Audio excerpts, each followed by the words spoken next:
De loin, on dirait des vrais. Un lance-roquettes S-300, un tank T-80 aux portes de Moscou. Seule différence, ces machines militaires ne sont pas armées de munitions mais remplies d'air. Ce sont en fait des tanks gonflables. Et tout ça est à prendre très au sérieux car le premier client de cette petite entreprise, c'est l'armée russe. Ce genre de technique existe depuis longtemps dans l'armée, depuis la Seconde Guerre mondiale. Ces machines sont efficaces pour tromper l'ennemi, elles font de la désinformation et protègent le véritable équipement en faisant diversion.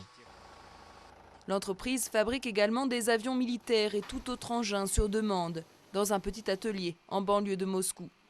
Et ici on est formel, même avec les dernières techniques des services de renseignement, c'est très difficile de distinguer le faux du vrai. À hauteur d'un immeuble de 10 étages, si un vrai tank et un faux tank sont l'un à côté de l'autre, on ne fait presque pas la différence. D'autant plus que nos machines dégagent la même chaleur que les vrais et émettent les mêmes ondes radio. Le faux équipement militaire est également utilisé dans d'autres pays comme la Chine ou le Canada. Mais cette entreprise russe a innové, elle fait des tanks gonflables bien plus légers, seulement 90 kg contre 300 en Europe. Avant, on devait gonfler la maquette et la remoucher comme un matelas pneumatique.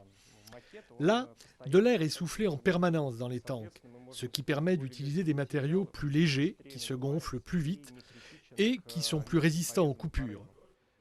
Ce que devient le tank une fois gonflé, c'est un secret militaire. Dans cette petite entreprise, on se plaît à croire qu'il va pour de vrai à la guerre.